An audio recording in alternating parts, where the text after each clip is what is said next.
हम पुलिस को जितना जानते हैं, पुलिस का काम कहीं उससे भी ज़्यादा चुनौतीपूर्ण और गहराई वाला होता है।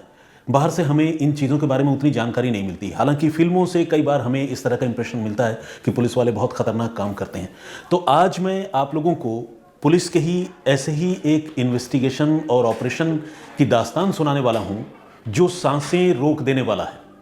इस कहानी को सुनकर आपको रियलाइजेशन होगा कि पुलिस का काम वाकई कितना चुनौतीपूर्ण होता है, जिसमें एक छोटी सी गलती न सिर्फ खुद पुलिस वाले की बल्कि उस आदमी की भी जान ले सकती है जिस आदमी को पुलिस बचाना चाहती है, रेस्क्यू करना चाहती है।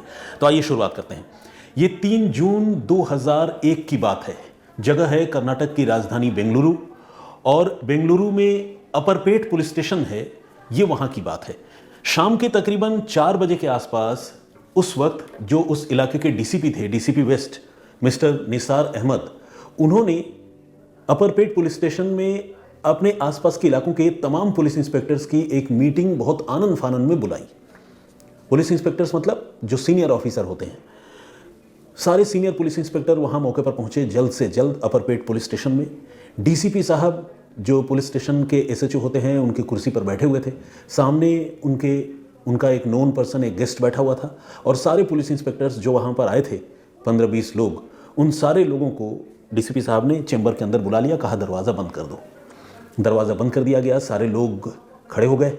डीसीपी साहब ने अब ब्रीफ करना शुरू किया। डीसीपी साहब ने सबसे पहले इंट्रोड्यूस किया और ये बताया कि ये मिस्टर गुलाब चंद पगारिया साहब हैं। ये फिल्मों के फाइनेंसर हैं और मशहूर फिल्म एक्टर कन्नड़ के आर राजकुमार उनके बहुत अच्छे दोस्त हैं, और ये अभी बहुत बड़ी मुसीबत में हैं। गुलाब चंद पगारिया नाम के जिस आदमी को इंट्रोड्यूस पुलिस वालों से कराया गया, वो अपनी कुर्सी पर बैठे हुए थे और वो काफ़ी परेशान थे। उनको पसीने आ रहे थे। चेहरे मोहरे से बिल्कुल लग रहा था कि मतलब कुछ बहुत बड़ा नुकसान उनको हुआ है। पगारिया साहब की उम्र उस वक्त यही कोई 45-50 साल के आसपास रही होगी। उनसे ये कहा गया, ये बताया गया पुलिस वालों को कि पगारिया साहब यहाँ इसलिए आए हैं क्योंकि इनके बेटे का अपहरण हो गया है। बेटे की उम्र 15 साल की है। अभी बेटे ने कुछ रोज़ पहले ही 10वीं की परीक्षा पास की है शहर के नामी बेल्डविन स्कूल से, और अब बेटे को किसी ने किडनैप कर लिया है। जिस आदमी का बेटा किडनैप हो जाए, उस आदमी की हालत या मानसिक स्थिति क्या होगी, ये समझना मुश्किल नहीं है। इसलिए जो पगारिया साहब हैं, उनके चेहरे की हवाइयाँ उड़ रही थी, और सारे पुलिस वाले ये ब्रीफिंग जो डीसीपी साहब दे रहे थे उसे पुलिस वाले बहुत ध्यान से सुन रहे थे। अब पुलिस वालों को, इंस्पेक्टर्स को ये बताया जाता है कि पगारिया साहब के बेटे को हमें जल्द से जल्द किडनैपर्स के चंगुल से रेस्क्यू करना है, छुड़ाना है, और इस केस को क्रैक करना है। हमारे पास वक्त बहुत कम है, और जैसे भी हो हमें इस मामले को इन्वेस्टिगेट करके गुनहगारों तक पहुँच के बच्चे की जान बचानी है। पगारिया साहब बहुत उम्मीद भरी निगाहों से सारे पुलिस वालों की तरफ एक एक करके देख रहे थे। उनके पास और कोई विकल्प नहीं था। पुलिस वालों की ब्रीफिंग खत्म हुई और सारे पुलिस वाले वहाँ से डिस्पर्स हो गए। जो भी काम उनको दिया गया, किसी को कहा गया कि आपको फ़ोन सर्विलांस का काम देखना है, किसी को कहा गया कि आपको सादे लिबास में घर के बाहर तैनात हो जाना है, किसी से कहा गया कि पुराने जो किडनैपर्स हैं या इस तरह की हरकतों में जो पहले अपराधी शामिल रहे हैं उनके बारे में पता लगाना है, बहुत ही सीक्रेट तरीके से, क्योंकि अगर ये बात पब्लिक में आ जाती, सामने आ जाती, तो बच्चे को नुकसान पहुँच सकता है। तो बहुत बड़ा खतरा, बहुत बड़ा रिस्क एलिमेंट इस मामले में था। तो पुलिस वाले सारे उस कमरे से निकले और अपने अपने काम में लग गए। इधर जब पुलिस की टीमों को पता चला तो पुलिस वालों ने सबसे पहले यही तय किया कि वो पहुंचेंगे गुलाब चंद पगारिया के घर में, और वहां जाकर जो भी फ़ोन उनके घर में आते हैं उन फ़ोन कॉल को इंटरसेप्ट करने, उनकी लोकेशन के बारे में जानने की कोशिश करेंगे, और उसके लिए जो भी ज़रूरी डिवाइसेस हैं वो उनके घर में फिट करेंगे। ये पूरी प्लानिंग थी, और इस प्लानिंग के तहत ये सारे लोग पहुँचे गुलाब चंद पगारिया के घर में। और गुलाब चंद पगारिया, जैसा कि मैंने आपको बताया कि बहुत बड़े और नामी फिल्म फाइनेंसर थे और बहुत एफ्लुएंट यानी बहुत पैसे वाले परिवार से आते थे, तो उनके पास दौलत शोहरत की कोई कमी नहीं थी। उनका घर क्या था, आलीशान बंगला था, जैसा फिल्मों में देखते हैं कुछ उसी तरह का। उस बंगले में पुलिस वाले पहुंचे और पुलिस वालों ने पहुंचकर अपना काम शुरू किया। सादे लिबास में पहुंचे थे अलबत्ता सारे पुलिस वाले, कोई ड्रेस में नहीं था, और जाकर उन्होंने कुछ इलेक्ट्रॉनिक डिवाइसेस उनके घर में फिट किए, जिससे उनके घर में आने वाले सारे कॉल की मॉनिटरिंग हो सके, कॉल कहाँ से आ रहा है ये पता चल सके, और जो भी कॉल पर बातचीत हो रही है उसकी रिकॉर्डिंग हो सके। तो पुलिस वालों ने तमाम लेटेस्ट टेक्नोलॉजी का इस्तेमाल करते हुए ये सारे डिवाइसेस उनके घर में फिट कर दिए।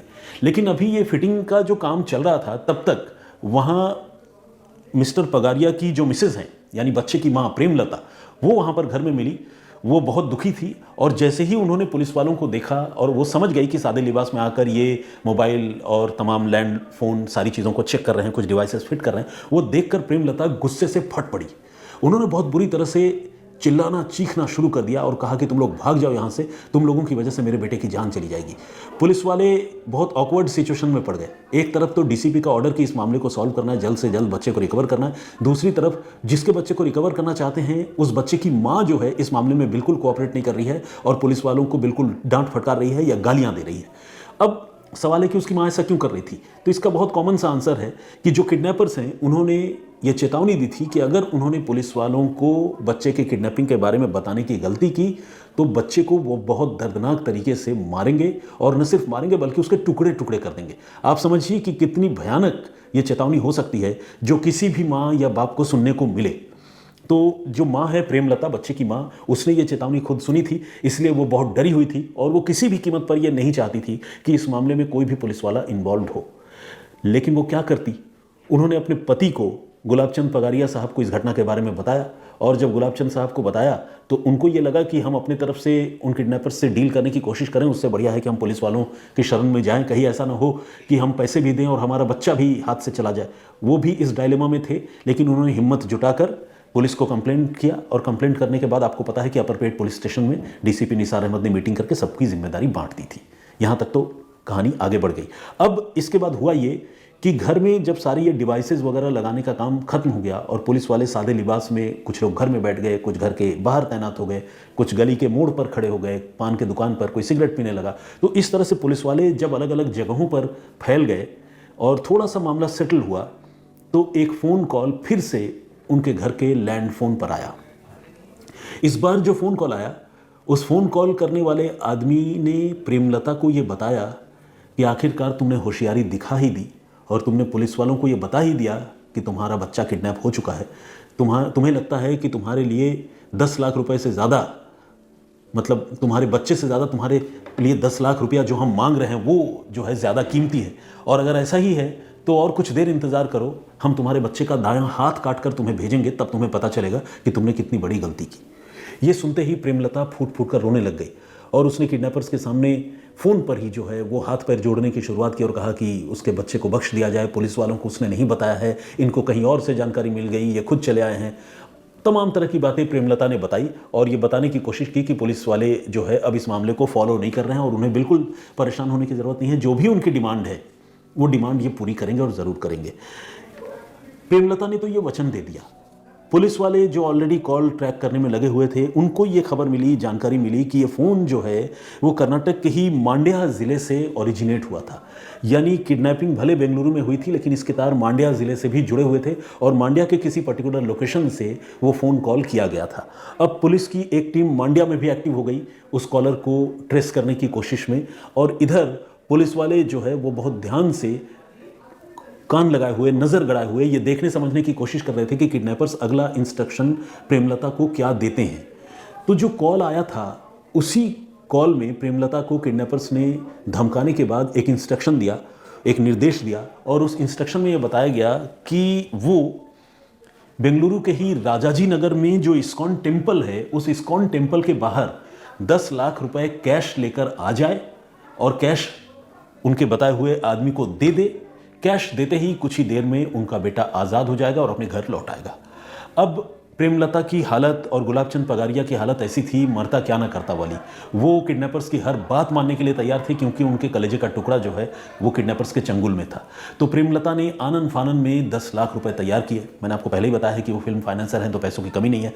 10 लाख रुपए उन्होंने एक सूटकेस में रखे, सूटकेस हाथ में पकड़ा और रोती बिलखती हुई वो घर से बाहर निकलने लगी।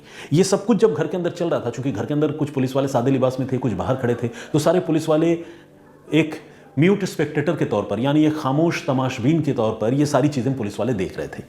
इन्हीं में एक पुलिस इंस्पेक्टर जो कभी घर के अंदर जाता कभी बाहर आता, वो पुलिस इंस्पेक्टर इत्तेफाक से उस वक्त बाहर आकर खड़ा हुआ और घर में ये जो कुछ हुआ उस पुलिस इंस्पेक्टर ने वो सारी बातें सुनी।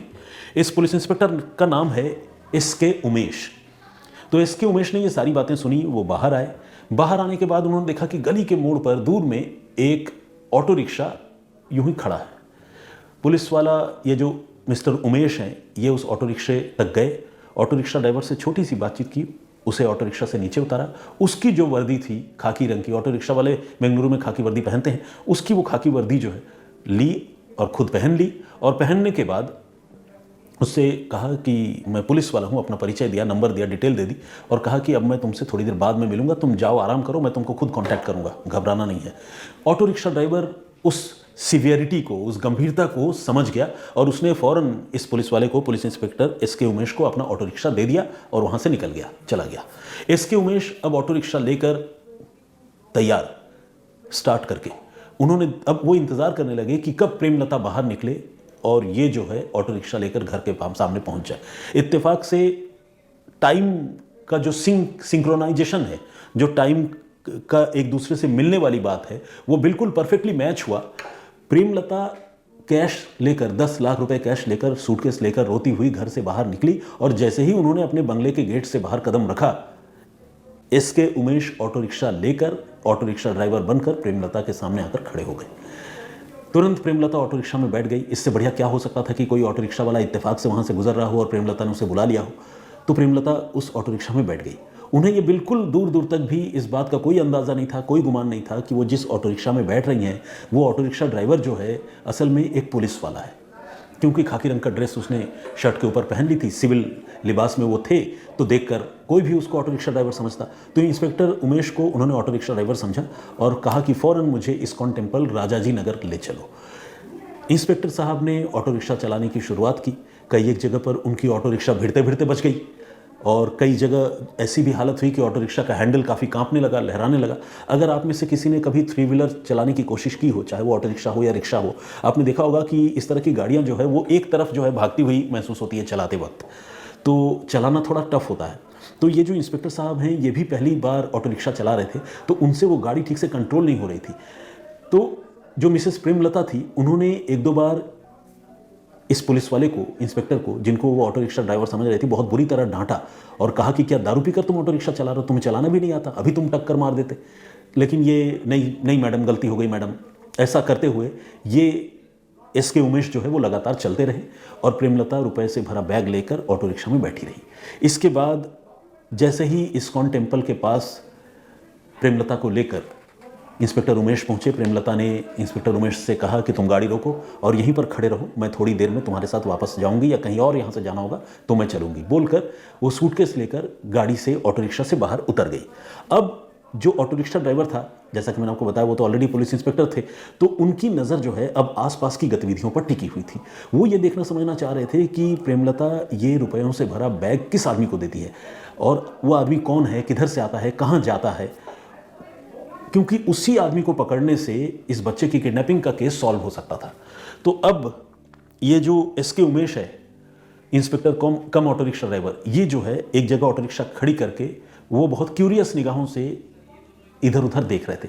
एक बार के लिए वो ऑटो रिक्शा से बाहर भी आकर खड़े हो गए और इधर उधर झांकने लगे, तिरछी निगाहों से देखने लगे कि प्रेमलता किधर जा रही है और प्रेमलता से कौन से लोग मिल रहे हैं। तब तक उन्होंने ये नोटिस किया कि उसी जगह पर जहाँ पर ये खड़े थे, वहाँ पर एक ऑटो रिक्शा जो है काफ़ी देर से बार बार थोड़ा सा आगे जाता, फिर थोड़ा पीछे आ जाता, फिर वो ऑटो रिक्शा थोड़ी दूर आगे बढ़ता, फिर पीछे आ जाता। तो उसकी गतिविधि जो है उस ऑटो रिक्शा की थोड़ी वो संदिग्ध थी, क्योंकि जिसको किसी पैसेंजर को पिक करना हो वो पैसेंजर पिक करे, वहाँ से आगे निकल जाए। कोई ऑटो रिक्शा बार बार आगे जाए, पीछे जाए, इस तरह की हरकत कोई आम तौर पर नहीं करता है। तो शहर में जो लोग अपने अपने काम से मतलब रखते हैं, उनको ये चीज़ें नज़र नहीं आती, वो उतने विजिलेंट नहीं होते। लेकिन एक पुलिस वाला जो इसी तरह की गतिविधियों पर नज़र रखे हुए है, उसको वो बात तुरंत समझ में आती है। तो इंस्पेक्टर उमेश को ये बात तुरंत समझ में आई कि ये जो सामने ऑटो रिक्शा वाला है, या ऑटो रिक्शा पर बैठे हुए जो भी लोग हैं, इनकी गतिविधियाँ संदिग्ध हैं, क्योंकि ये थोड़ी दूर आगे बढ़ते हैं, फिर ऑटो रिक्शा उनका पीछे आ जाता है, फिर आगे बढ़ते हैं, फिर पीछे आ जाता है। तो इन पर मुझे नज़र रखने की ज़रूरत है। तो ये सब कुछ थोड़ी देर से चल रहा था और उधर प्रेमलता जो है वो हाथ में कैश लेकर खड़ी थी। तब तक इस ऑटो रिक्शा से 3 लोग एक एक करके बाहर उतरे और 3 लोगों ने बाहर आकर इंस्पेक्टर उमेश, जिनके ऑटो रिक्शा से वो प्रेमलता बाहर उतरी थी, इस इंस्पेक्टर उमेश को इशारे से ये कहा कि ये ऑटो वाले, लेडी मैडम को बोलो कि हम ही वो लोग हैं जिनसे वो मिलने आई है। असल में उमेश को उस ऑटो रिक्शा में बैठे हुए जो किडनैपर्स थे, वो ऑटो रिक्शा का ड्राइवर समझ बैठे थे और इसीलिए उमेश को ये इंस्ट्रक्शन दे रहे थे कि वो अपने मैडम को, जिनको वो लेकर आए हैं, उनको बताए कि हम यहाँ पर बैठे हैं और हम ही से वो मिलने आई है। तो इंस्पेक्टर उमेश को जैसे ही ये बात समझ में आ गई, उसको कंफर्म हो गया कि यही वो लोग हैं जो प्रेमलता से कैश लेने के लिए आए हैं, मतलब यही किडनैपर हैं। इसके बाद उमेश जो है वो अपने असली रंग में आ गए। उन्होंने अपने कमर से अपनी रिवॉल्वर निकाली और निकालने के बाद दौड़ते हुए उस ऑटो रिक्शा तक गए जो मुश्किल से समझ लीजिए 15-20 मीटर के फासले पर खड़ी होगी। गए और जाने के बाद सीधे गन तान दिया और कहा कि फ़ौरन जो है बाहर आ जाओ और अपने आप को कानून के हवाले करो, वरना तुम लोग जान से जाओगे। अच्छा, यहाँ एक और गौर करने वाली बात यह है कि जब ये इन्फॉर्मेशन सामने आई थी कि इस्कॉन टेम्पल के पास प्रेमलता को बुलाया जा रहा है, तब पुलिस ने अपने इंटरनल सिस्टम के ज़रिए, वायरलेस के ज़रिए अपने लोगों को ये बता दिया था कि इस्कॉन टेम्पल के सामने कुछ अनहोनी हो सकती है, तो आप लोग वहाँ फ़ौरन पहुँचिए। तो इस्कॉन टेम्पल के सामने भी बहुत सारे पुलिस वाले सादे लिबास में तैनात थे, अलग अलग वेशभूषा में। कोई ऑटो वाला बनकर ही खड़ा था, कोई वहाँ फल सब्जी वाले के साथ खड़ा था, कुछ खरीदार बने हुए थे। तो वहाँ पर ऑलरेडी पुलिस वाले काफ़ी थे और यहाँ उमेश जो है वो ऑटो रिक्शा ड्राइवर बनकर तो खैर वहाँ मौजूद हो ही गए थे। अब उमेश ने गन तान कर इन किडनैपर से ये कहा कि वो फ़ौरन अपने आप को कानून के हवाले कर दे, लेकिन किडनैपर तो किडनैपर ठहरे, क्रिमिनल हैं, वो इतनी आसानी से कहाँ मानते हैं। तो उन्होंने उल्टा इस इंस्पेक्टर को गालियाँ देते हुए वो वहाँ से दौड़कर भागने लगे। और यही वो मोमेंट था, यही वो घड़ी थी जब इंस्पेक्टर एसके उमेश ने अपनी निशानेबाजी का कमाल दिखाया और गोली चला दी। उनके रिवॉल्वर से चली एक गोली एक किडनैपर की टांग में लगी और वो लड़खड़ा करके मुंह के बल वहाँ गिर पड़ा। उसके गिरते ही और गोली चलते ही प्रेमलता को भी एहसास हो गया कि यहाँ कोई भारी बवाल हो गया है, पुलिस ने गोली चला दी है। वहाँ भगदड़ की स्थिति पैदा हो गई और जो बाकी पुलिस वाले वहाँ थे उनको भी समझ में आ गया कि शूट आउट हो रहा है, मतलब पुलिस जो है वो एक्टिव हो गई है। अब उन्होंने जो बाकी के किडनैपर्स थे उनको भी उन्होंने दबोचने के लिए पूरी ताकत लगा दी। इस तरह वहाँ से शूटआउट के बाद एक किडनैपर को जख्मी किया गया और उसके बाद उसके 2 सहयोगियों को वहीं पर बाकी पुलिस वालों ने दबोच लिया, पकड़ लिया। प्रेमलता को कोई कैश नहीं देना पड़ा। वो हैरान परेशान हाथ में कैश का बैग लिए हुए वहीं खड़ी हुई रोती रही, ये सब कुछ देखती रही और पुलिस वालों ने इस ऑपरेशन को एग्जीक्यूट करके 3 लोगों को पकड़ लिया। अब सवाल ये था कि बच्चा कहाँ है और वो किस हाल में है। तो तुरंत, चूंकि एक बच्चे की ज़िंदगी का सवाल था, इंटरोगेशन में भी टाइम ज़ाया नहीं कर सकते थे, तो उन्होंने तुरंत जो है बहुत सख्ती से इन किडनैपर से पूछताछ की। आप सख्ती का मतलब समझते हैं, कायदे से पूछा और पूछताछ करने पर इन्होंने बताया कि जहाँ पर वो इस वक्त खड़े हैं वहाँ से तकरीबन 1 किलोमीटर की दूरी पर एक पर्टिकुलर लोकेशन में एक सर्विस लेन में एक वैन खड़ी है। उस वैन में उसके कुछ और साथी सहयोगी भी हैं और उसी वैन में वो बच्चा भी है, यानी परशनाथ पगारिया नाम का वो 15 साल का बच्चा भी उसी वैन में है। जब पुलिस वालों को ये जानकारी मिली तो पुलिस वालों ने बिजली की फुर्ती से 1 किलोमीटर का वो फासला तय किया और वहाँ पर उस वैन को इंटरसेप्ट कर लिया। वैन को इंटरसेप्ट करके उसमें जो और सहयोगी किडनैपर्स बैठे हुए थे उनको भी दबोचा और बच्चे को सकुशल चंद मिनटों के अंदर वहाँ से रिकवर कर लिया गया। इस तरह से एक बहुत ही कॉम्प्लिकेटेड किडनैपिंग का केस, जिसमें एक छोटी सी गलती भी एक बच्चे की ज़िंदगी छीन सकती थी, उस किडनैपिंग के केस को बेंगलुरु पुलिस ने बहुत सक्सेसफुली क्रैक किया। और सबसे खास बात यह रही कि ये एक ऐसा केस था जिसमें खुद पुलिस वालों की ज़िंदगी को भी खतरा हो सकता था और दूसरे सिविलियंस भी मारे जा सकते थे, क्योंकि शूटआउट वगैरह भी हो रहा था। तो लेकिन एक इतने बड़े ऑपरेशन को पुलिस वालों ने अपनी समझदारी से बहुत सीमलेस तरीके से, अच्छी तरीके से इस मामले को पुलिस वालों ने कैरी किया। और उस इंस्पेक्टर की सबसे ज़्यादा तारीफ हुई एसके उमेश की, जिन्होंने ऐन मौके पर ऑटो रिक्शा ड्राइवर बनकर इस मामले को सुलझाने में सबसे की रोल प्ले किया। बाद में एसके उमेश को सम्मानित किया गया। गुलाबचंद पगारिया जो बच्चे के पिता थे, उन्होंने अपनी तरफ से उनको जो भी इनाम का ऐलान करना था वो किया। आर राजकुमार जो कन्नड़ लैंग्वेज के बहुत अच्छे फिल्म एक्टर हैं, उन्होंने भी पर्सनली मुलाकात की इन पुलिस ऑफिसर्स से और ख़ासकर एसके उमेश से, और उनके साथ तस्वीरें खिंचवाई और उनकी बहुत तारीफ़ की। और इस तरह कर्नाटक पुलिस का, बेंगलुरु पुलिस का उस समय बहुत जय जयकार हुआ। तो ये थी कहानी